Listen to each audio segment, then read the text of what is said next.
So, kamusta po mga ka-Streetwise? Ako po si Takero Miyamoto at welcome po sa aking munting channel. So, mga kababayan, alam nyo, kahapon pala, meron palang interview itong si Babalina, si Super Tae, si Amy Marcos. Okay. So, alam nyo, ang sabi ni Amy Marcos, di ba? Yung mukha ni Amy Marcos, hagad na hagad na. Kasi po, nagapak sa survey. Sabi ni Amy Marcos, di ba? Sinugundahan niya na naman yung sinabi ng kapatid niya, tulad ng ginawa ng Iglesia ni Cristo, na wag daw ipa-impeach si Sara. Eh, walang yaka talaga, no? Di ba? Sabi ni Sara, uhukayin niya yung tatay mong patay na. Itatapon sa West Philippine Sea. Tapos nga sasabihin mo, di ba? Hanggang ngayon, nakapagtangkol ka pa rin ni Sara. Ito Idol, pa-shoutout sa pamilya Matutino at Trivas. Shoutout po sa inyo, Ma'am at Sir, no? Okay. So ngayon, ito, tinan nyo to. Ito, nakuha ko tong code card na to eh. And actually, meron tayong video dito, no? Sabi dito, no? Ayan si Amy. Yung mukha talaga ni Sara, sarap sipahain eh. Sabi dito, wag na ituloy yan kasi panggulo yan sa ating bansa. Okay? Sundan natin si Apo Bongbong na wag nang magpa-impeach kasi watak-watak na tayo, makakaroon pa tayo ng watak-watak. Ano ba 'yon? Yung problema ng abono, ng krudo, murang pagkain at haba ng baba ko, yan na lang ang tutukan natin. Wag na tayong mag-away-away. Ang layo pa ng 2028, di ba? Kaya nasabi ni Amy. Kabit ni Digong yan. Hindi ko nga talaga alam mga babayan, no? Ano ba yan si Ano ba yan? Ano ba yan si Amy? Bakit mahal na mahal mo si Digong? Ha? Walang yan to, no? Kaya ka natatalo, kaya ka nalalaglag sa survey eh. Ganyan yung paniniwala mo eh. Tandaan nyo, nung nanalo si PBBM, number 1 sa survey ito. Number 1 ito. O ano nangyari ngayon? Lagapak. Kapatid mo mismo, nilalaglag mo.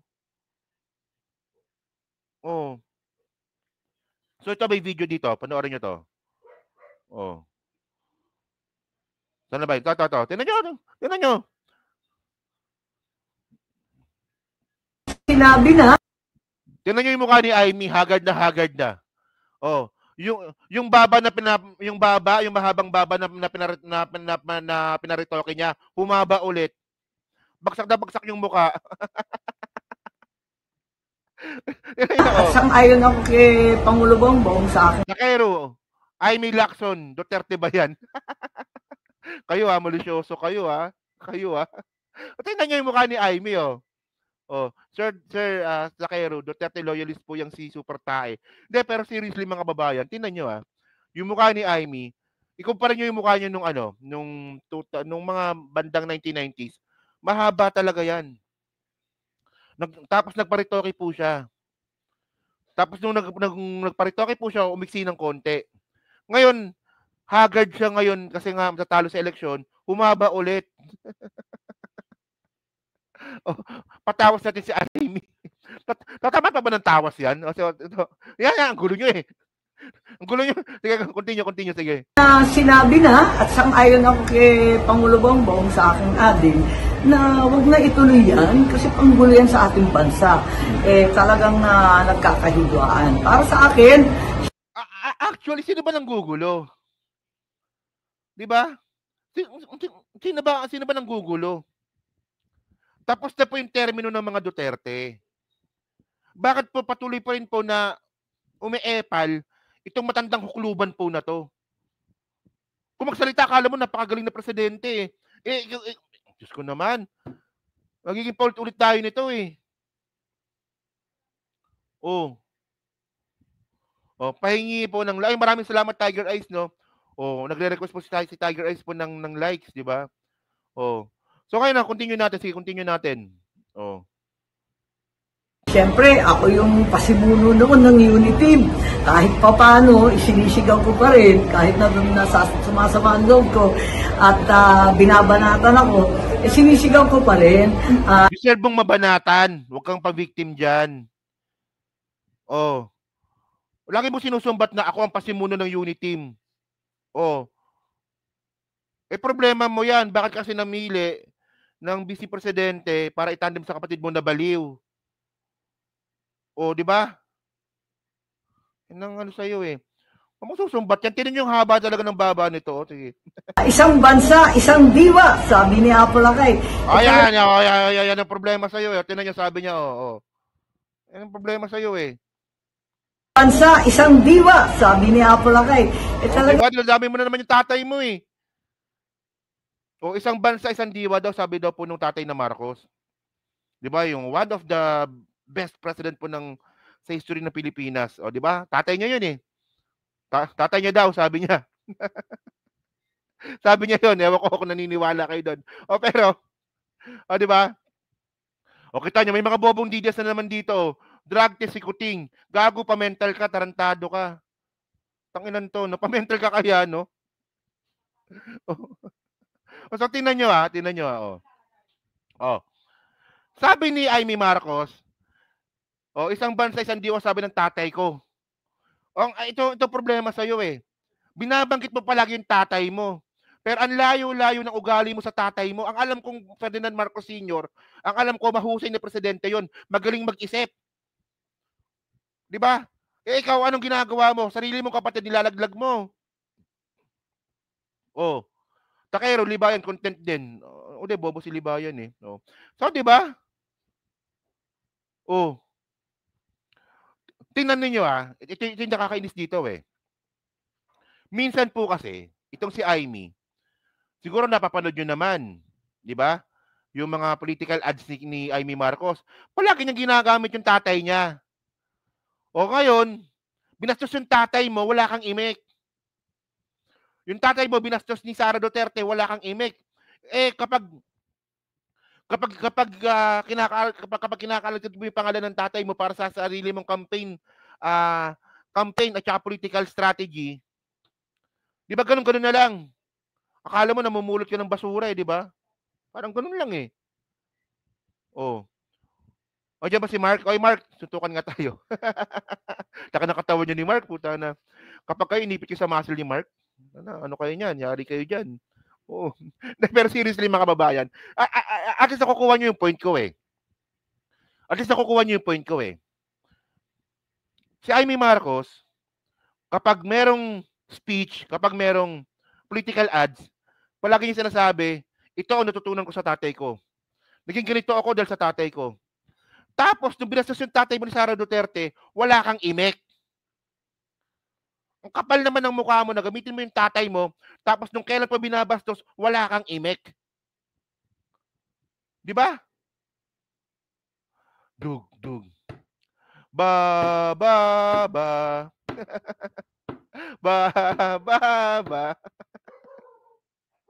Walang yan to kapal ng mukha. Kung gaano kahaba yung baba mo, ganun kakapal yung mukha mo.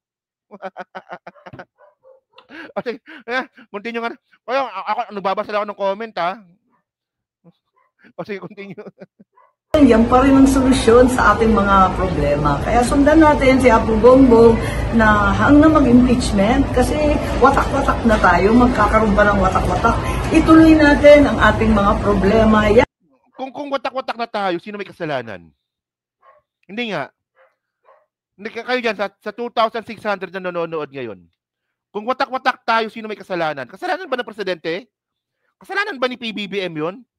Sino una ng gulo dito? Alam niyo mga kababayan, no? Itong mga bobong mga DDS po na to, mga bobo po talaga ito, no? Ang sinasabi nila, ang una daw po nakipag-away, yung administrasyon po na to. Pero kung babalikan po natin lahat-lahat ng kung saan nagsimula tong away po na to, nagsimula po tong away po na to doon sa Tambaluslos issue. Diba? Gusto nilang tanggalin si Martin Romualdez para ipalit si Gloria. So, nung hindi po natuloy yun, doon po nagsimula ang away. Sunod-sunod na. Di ba? Ang tanong dito, bakit nyo gustong tanggalin si Martin Romualdez? Para maging sunod-sunuran po si PBBM kay Gloria. Kasi tandaan po natin na yung impeachment po lagi po nanggagaling po yan sa House. Di ba? Okay. Yung problema ng abono, ng crudo, ayan, yan na lang ang tutukan natin. Mura. Tama yun, di ba? Problema ng abono, ng crudo, tsaka haba ng baba ni Amy. Yan dapat natutukan natin. Di ba? Tama naman siya doon. Oo, tama siya doon. Pagkain, adong na trabaho, ayan na lang ang tutukan natin. Huwag tayo mag-away-away. Ang layo pa ng 2028. Huwag daw tayo mag-away-away, inaaway mo nga kapatid mo. Walang yan to. Nako, yung mga ambisyoso dyan na nakakalat, pwede ba tumigil muna? Okay, tama. Alam mo, kung magsalita ka ng mga ambisyoso, lahat kayo dyan sa politika, ambisyoso kayo. Kaya huwag ka magmalinis. Di ba kung magsalita si Amy, kayong mga ambisyoso kayo. Ambisyoso ka rin, tumatakbo ka bilang senador eh. So may ambition ka rin. Di ba? Sir Takero, matino si PBBM, di ba? Totoo naman, di ba? So ngayon mga kababayan, ang sabi ngayon ni Amy, ito. Balikan natin. So ngayon, kahapon pala ito, kahapon. Hinahanap ko yung video na ito, hindi ko makita. So sabi ni Amy kahapon, harapan 2025, tinadyakan ko. Amy says on Sara, ukayin threat. Wala ka pala sa Sara, sinipa ka pala eh. Sabi ni Amy, Nung sinabi daw po ni Sara, na hukayin daw po ni Sara yung tatay niya, at tatapos sa Miss Philippines yung mga buto, sabi ni Super Amy, ni Super Ate, sinipa niya rin si Sara. Saan mo sinipa? Ang tanong, tinamaan ba? Baka sipa-sipaan lang yan. Bakit nakakaganyan si Manang Amy? Nga, no? Sinayang alam mo, ito pala gusto kong sabihin eh. Sinayang po ni Amy Marcos yung pagkakataon. Sinayang niya po yung pagkakataon. Dati po, si Amy Marcos, ang pagkakilala ko dyan, magaling, matalino, di ba? Katulad ng tatay. Ayan po yung pagkakilala ko dyan eh.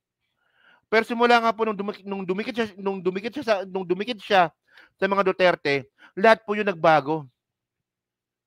At hindi lang po ako nakaramdam nun. Pati rin po siguro kayo. Karamihan po sa inyo ganun din po naramdaman. Kasi paano ko nasabi? Di ba? Nabanggit ko na kanina.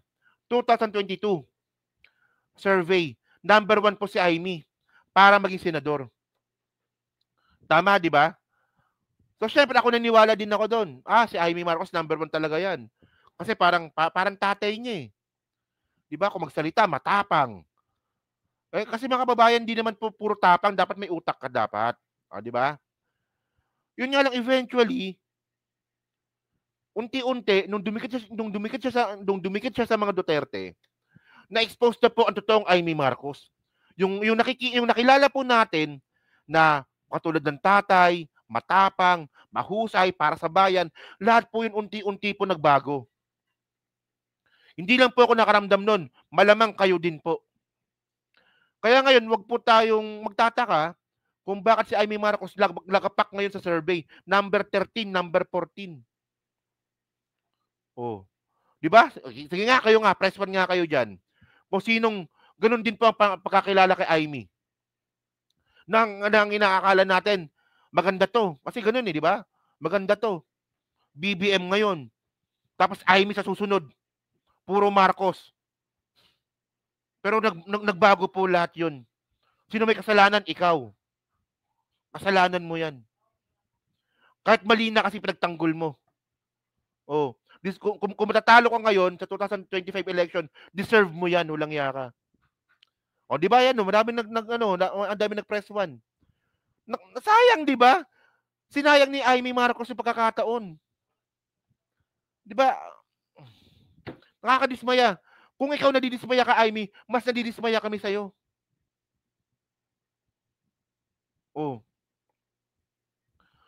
Parang ngayon, Takero, wag puro AI generated ang evidence mo. Bobo ka ba? Gago ka ba? Anong AI generated? Pwede nyo naman i-search siya. Alam nyo, minsan hindi ko po ginawa yan, yung AI para gumakagawa ng content. Yung mga pinapakita ko dito, pwede nyo naman i-search sa internet yan eh. Kayo mismo i-search nyo eh. Kasi pinagkuhanan ko lang din po yung internet. Di ba tama, di ba? Chance na sana ni Amy. Kaso ayaw namin sa kanya. O, di ba? O. O, sige, continue natin yung ano niya. Sige. Sana yun, ba't nawala? Continue pala natin, sige. Hindi, wala na. Tapos na pala yung video. So, ito pala. So, dito na pala tayo, nalito tuloy ako. So, ngayon mga babayan, ito. Okay.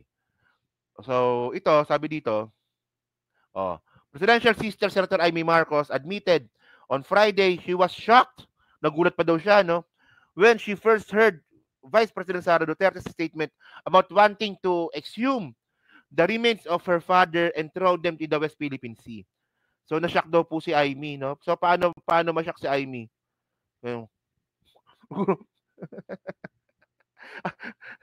paano ma-shock si Amy? Siguro mahaba lalo yung baba, no? Nga. Sabi pa dito, Okay. But the senator said she understood. O, kita nyo. Sabi ni Amy, but the senator said she understood how emotions can push a person to say anything. Hence, she did not want to add fuel to the fire. So, takot ka. Diba? Sabi ni Amy Marcos, ako, nagulat ako nung sinabi ni Sara Duterte yon. Pero naintindihan ko siya.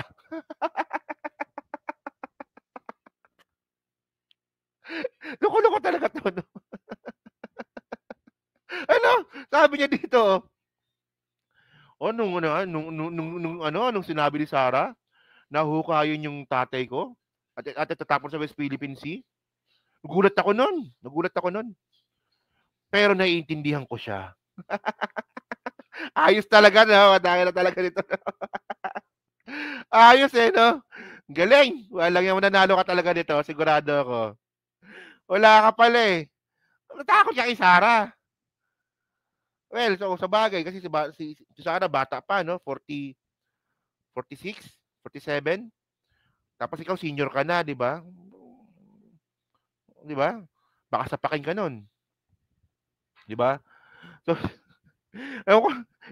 visit na to, hindi ko nakamove on doon na. Sabi dito, maraming nagalit na sinabi ni Inday na ano ba yun? Di ba? Yung hukayin statement, naloka sila doon. Ako din naloka ako sa totoo lang. Pero naintindihan ko siya. pero pag galit ang tao kung ano-ano na nasasabi. Kaya hindi ko na pinatulan, madadagdagan lang, malaki na yung sunog. Huwag natin dagdagan. Pero aminin ko, nung unang sinabi niya sa akin yan, tinadyakan ko. Sinipa ka pala sabi ni Amy yan, sinipa mo pala Sinipa ka pala ni Amy Sabi niya dito pero aaminin ko, nung unang sinabi niya sa akin yan, tinadyakan ko. Pero naintindihan ko siya. So, paanong tadyak? Ano ba yan? Virtual tadyak ba yan? Kasi mga kababayan, ito Teka lang sige. Continue natin. Sabi niya pa dito. She said she loved both Duterte and her brother. President Ferdinand Marcos Jr. said, she said she and Vice President remains friends. Pero kaibigan ko talaga, mahal ko si Sara, mahal ko si Bongbong. Pero parang bakit mas mahal mo yung mga Duterte? Ay na nakikita namin So, di ba naalala nyo ito naalala nyo ba? Sinabi po ni Sara Duterte sa group chat. Di ba naalala nyo yun? Sige nga, naalala nyo ba? Naalala nyo? Ang sabi ni Sara Duterte nun, kami sa group chat namin nun, sinabi ko sa kanya yun, na hukayin ko yung labi ng tatay mo, tatapon ko sa West Philippine Sea. Sinabi ni Sara Duterte yun sa group chat. So, ang tanong dito, paano mo sinipa? Sa group chat sinabi. Pangalawang beses na po sinabi ni Sara Duterte yun. Doon sa press con. Pangalawa na po yun. So, tanong dito, kung sa group chat sinabi ni Sara Duterte yun tungkol sa tatay mo, paano mo sinipa? Virtual tadyak, ganun. Sumipa ka sa ere, di ba? Ikaw talaga. habang nasa-cellphone ka, hukayin ko yung tatay mo, tatapon ko sa West Philippine Sea. Ikaw talaga, Sarah. Sumipa ka ng ganon. Ikaw talaga, niloloko mo kami. Di ba? Sinabi ni Sara Duterte yan, di ba? Doon sa press con. Wala naman si Amy doon. So, paano mo sinipa? And then, sinabi rin po ni Sara Duterte sa group chat. So, paano mo sinipa? O talaga, niloloko mo kami. Ay, nang hirap sa'yo eh. Niloloko mo kami. O, di ba? Oh, alam ko nilalaro ni Amy ang Duterte, kaso ganun din ang style ni Diggs. Naglaruan sila, di ba? Ayun, no. So, ewan ko dito kung anong klaseng brain, no? So, ngayon mga kababayan, ito na. Ito yung pinakabagong SWS survey. Bago, ito yung pinakabago. January 2025 ito. So, yung ranking natin dito, Amy Marcos number 14. Very bad. Oh, kasalanan mo yan. Kasalanan mo yan. Kasalanan mo yan. Number 13 si Amy. Sa SWS survey. Diba? So, ako, diba? Baka sinipa niya sa group. Baka merong ano. Baka merong emoji. Ano, Ma'am Ninita Umali, baka merong emoji ng ano, ng sapatos o kaya sipa, sined niya. Sinipa ko nga, send.